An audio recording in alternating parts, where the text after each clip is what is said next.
Welcome to episode 8 of Ralph's Stuff. Tonight, President Andrew Johnson and the Laurels of the Kingdom of Madison. It's a trip we made up to Greenville, Tennessee and back. Quite interesting. And just to show you what I go through for you guys, an exciting trip up the near perpendicular side of Mount Lynn Larry. I think you'll really enjoy this one. The first trip is one that anybody can take up to Greenville, Tennessee to see the President Andrew Johnson Museum and back through the Laurels of Madison County. The second trip, however, is more unique because it's up to the top of Mount Lynn Larry, the mountain with the cross on it out near Waynesville. Now that is a trip that's interesting to say the least in getting up there since the roads are minimal. Yeah, so let's get on with the show tonight, and I hope you continue to watch and enjoy. Thank you very much. On Saturday, October 28th, 2006, Pat and I decided to take a drive up to Greenville, Tennessee from Asheville.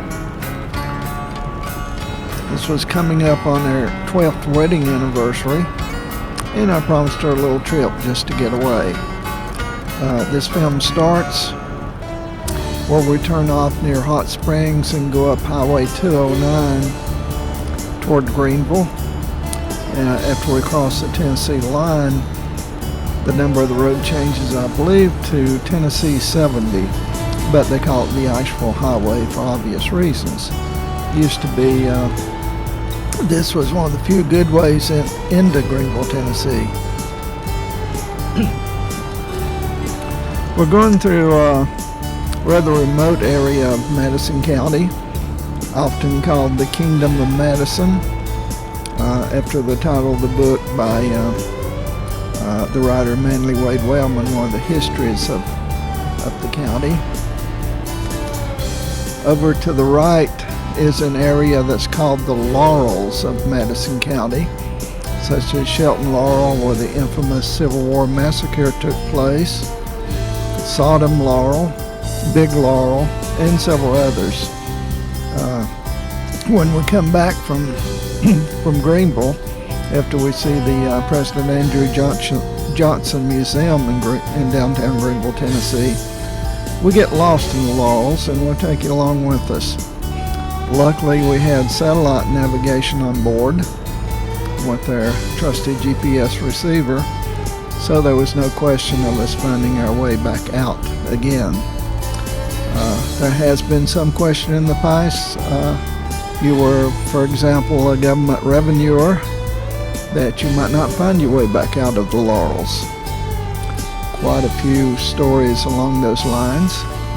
But having quite a few relatives in Madison County and being from there originally, I speak the language well enough to where we weren't too worried about being back up in the Laurels. You gotta know the right names to drop. Okay, we're actually over in Tennessee now. You can see the country's opening up a little bit more. Beautiful, beautiful time of the year to take this drive. Fall colors are really nice. It was a little bit more overcast than I would like to have seen, but still, it's a pretty nice drive.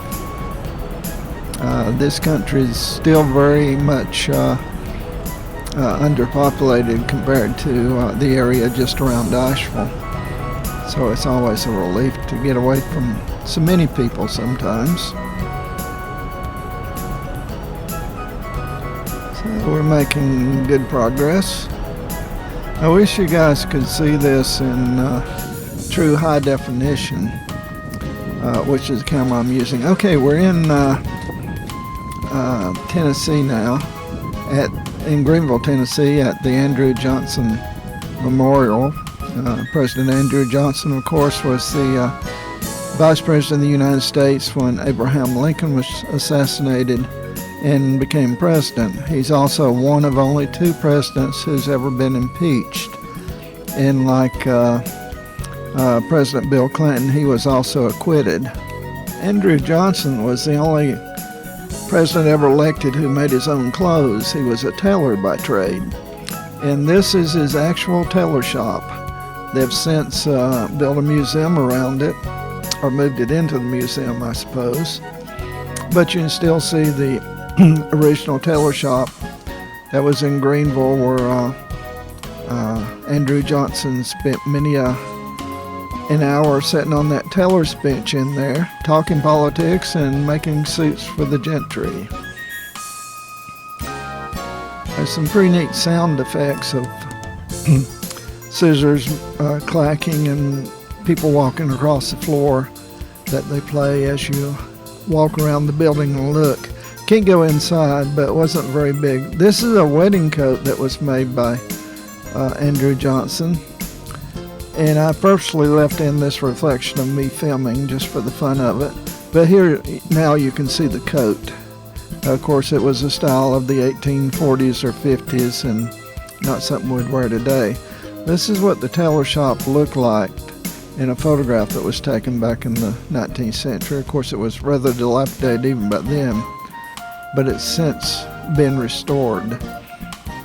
We're on the other side of the shop now, panning along it, looking inside, and we can see all the way through. Very small, but he made a living out of it for 12 or 15 years. And this is a model of the shop with the future President Johnson sitting there sewing on a suit and talking to someone. He became a rather successful politician despite the statue of Johnson, despite the impeachment proceedings. And in fact, after he was president, he was actually elected to the U.S. Senate. Some of the exhibits about his history. He was originally an apprentice. He was born in North Carolina, by the way, and ran away to Tennessee, became an apprentice, and made a good life there.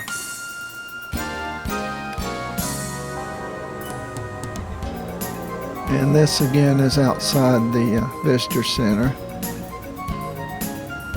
In several buildings. It's run by the National Park Service. I'm not quite sure what I did here, but it's not good. Here we go. This is one of the pieces of shrubbery on the property that's been trimmed. And there's no admission fee. You can go through this for free, and it's only less than an hour's drive from Asheville. It makes a very nice Sunday afternoon excursion, or Saturday afternoon, as we did. So looking up the street from the President Johnson Memorial to downtown Greenville, Tennessee. This is a replica of the house he was born in over in North Carolina. It was put in place in 1999. First time I'd seen it. We'd been here before, but not for a number of years. And again, the statue of President Andrew Johnson in downtown Greenville, Tennessee. And it's a National Historic Site run by the National Park Service. It's a small house. Well, there I am, standing next to the statue. My wife, Pat, of course, is running the camera at this moment. And a couple of plaques next to the statue.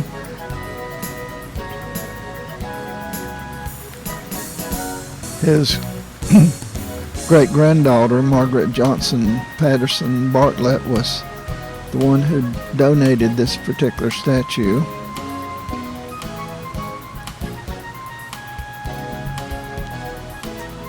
And a lot of work by a lot of people went into getting the National Historic Site established. This is about Andrew Johnson, born in poverty in Raleigh, North Carolina, and rose to the highest office in the land. He was also the military governor of Tennessee for the Union forces during the Civil War. Even though he was a Southerner, he supported the Union. Now we're leaving Greenville, Tennessee, headed back down the Asheville Highway towards Madison County, North Carolina, which is a very short distance. Absolutely gorgeous drive, as you can see.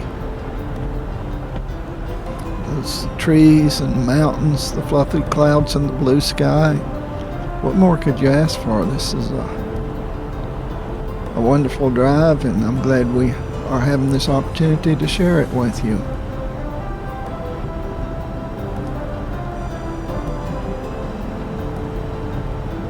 East Tennessee is beautiful.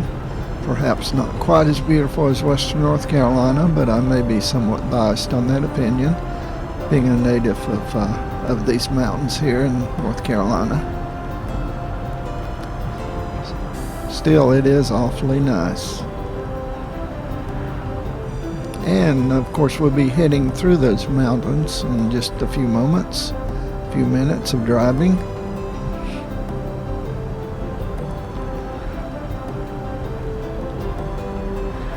This is the view through the front window of our trusty minivan that carries us to many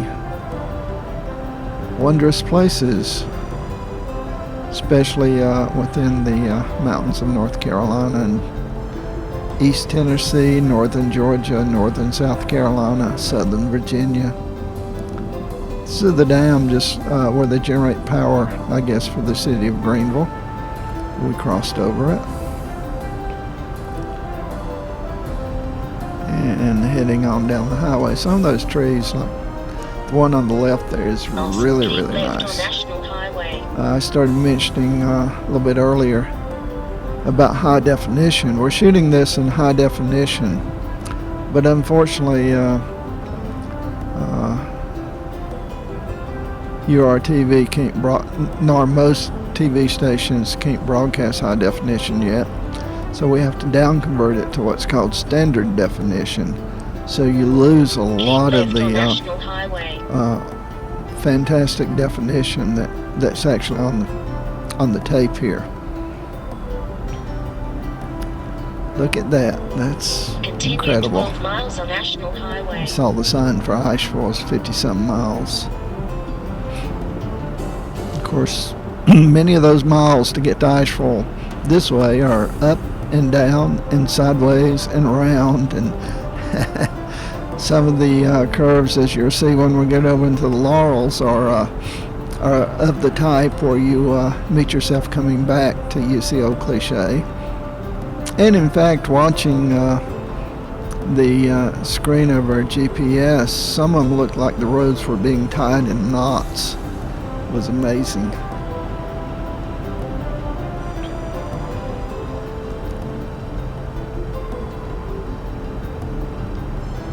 Oh yes, this is cool. This is my kind of country. I mean, this part of the country is in my blood. I'm a mountaineer, born and bred, as they say.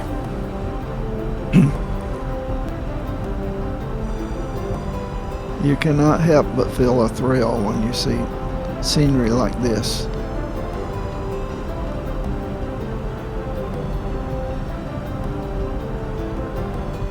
Getting a little more wooded now. We're getting into the foothills of the mountain range we have to go through. You can see the terrain is closing in on us somewhat. And the road's getting curvy. And we were going real good, making good time, until we ran up on these two gentlemen with their loads of bales of hay. Actually, that's something you don't see much anymore, baled hay. Normally the farmers around here roll their hay now, which is a wholly different process. The guy in the back, the one nearest us, you notice the wheels on his trailer are outside the trailer itself. The guy up front, you notice the wheels are inside the trailer, so that this guy was on the back was exciting to watch because occasionally his back wheels would get off the road like just happened. I was, in a way, although I wish no one bad luck, sort of hoping that he'd get the trailer off the road and it'd flip and send hay bales all over the place and we'd have an interesting video, but he was not quite that accommodating. Perhaps for the best. Note the light. It's about 5:30 or so as we go through this area. So the light gets really interesting at this time of day. We're now in North Carolina, in Madison County again, and coming up on the junction of the road that we came up to from Hot Springs, but we're going to continue on and go up towards White Rock, and we've done that, and we're now on the I believe this is Revere Road, and perhaps this is Big Laurel now, but we're way out in the country. I want to tell you, city folk, this is a different world out here, a very different world. I personally think it's a very nice one, and the people are wonderful, and the traditional mountain values live here more so perhaps than in the cities. Some great people in this area, but they're spread out. There's plenty of room in between them. These are roads you don't want to go on unless you know where you're going. Or if you have a GPS and you're pretty sure you can find your way out. In that case, you don't have to worry too much. Nice old barn, well used. Look at the light, that's just wonderful. Even though there's a lot of shadows because we're down in between the mountains now.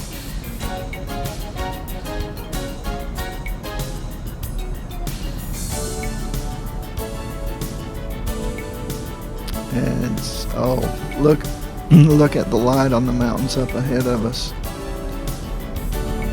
It's beautiful country.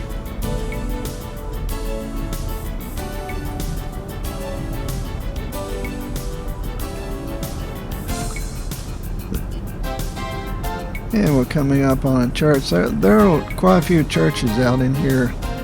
Not perhaps too surprising, it being God's country. A lot of people recognize that fact and worship Him. 10.2 miles, turn left on Revere Road. Oh, look, now this is nice. The light. I don't know who lives there, but they do live in a nice place. Probably a cousin of mine. Most of my people are from Madison County and have been down there since the 1700s, late 1700s. So I have many a cousin in the Kingdom of Madison.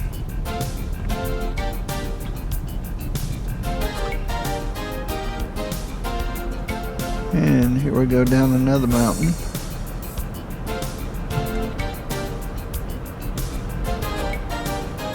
We eventually came out of the Laurels at Marshall.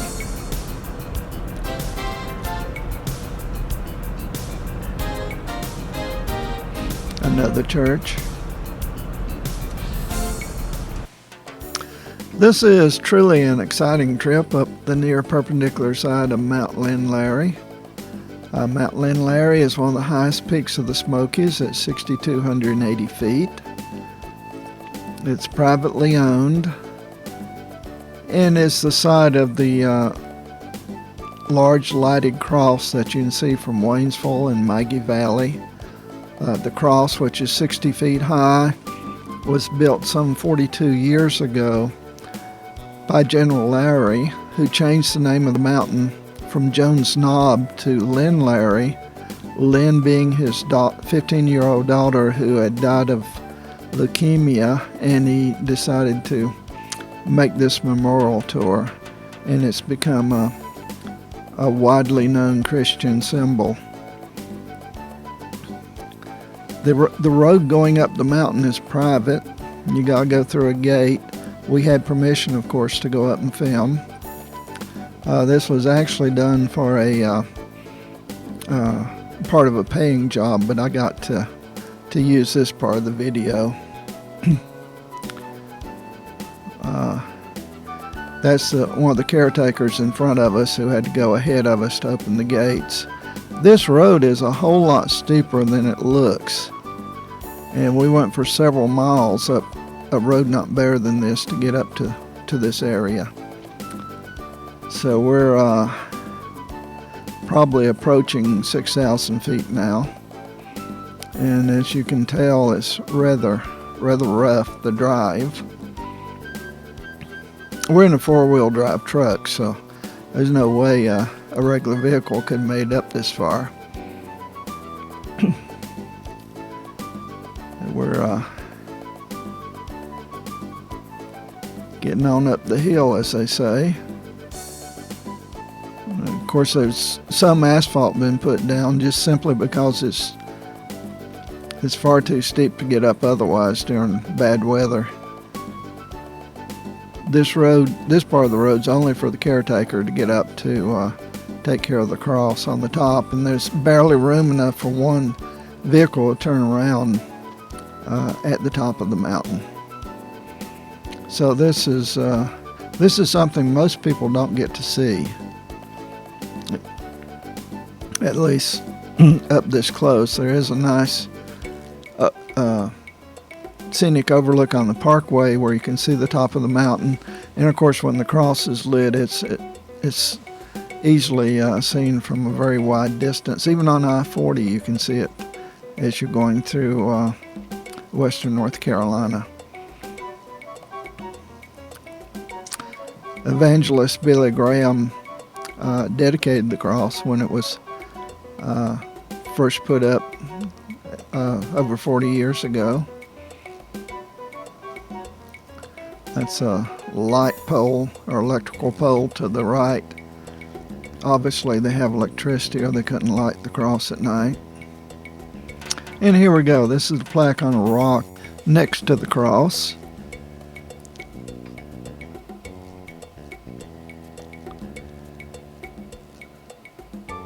The view is, you would expect from being 6,280 feet up, extensive, magnificent.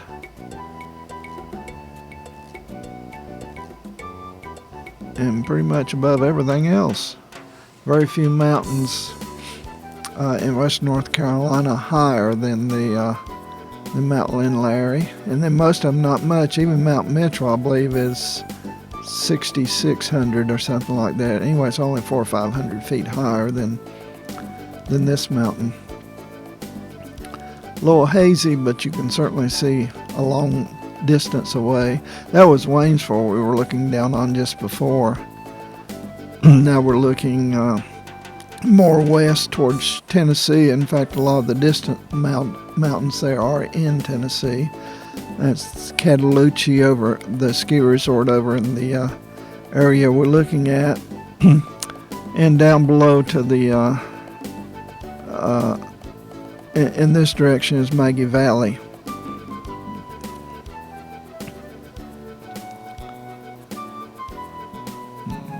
Some of the foliage had grown up a little bit there. That's Waynesville.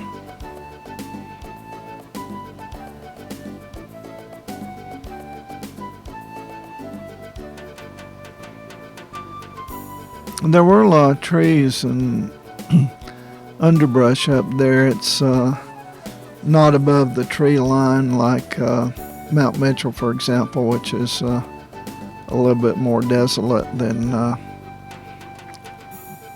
this mountain. It's beautiful. I hate to overuse that word, but this is the cross itself. It's actually made of concrete. It's 60 feet high and well lighted at night. Next time you're out in the western counties, take a look up, and on a clear night you see it easily. Very impressive.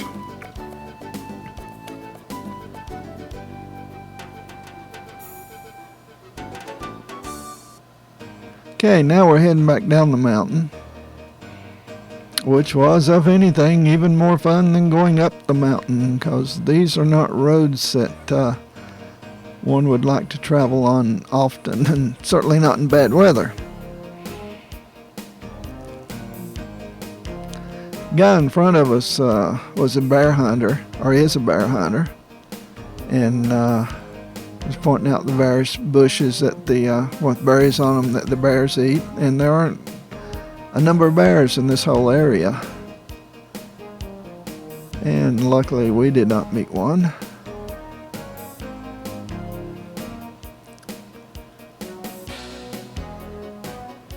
And the reason the camera is moving around all over the place is because I was moving around all over the place and the truck was moving around all over the place because the road was moving around all over the place. In other words, a rough drive. I managed to only whack my head on the ceiling once, and that was with seatbelt on. Now look how steep that is. This is not for your typical Sunday drive, even though this was during the week.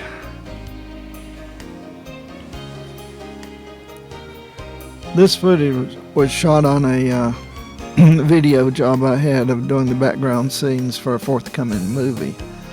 So I was actually being paid to be up here, which is always a bonus.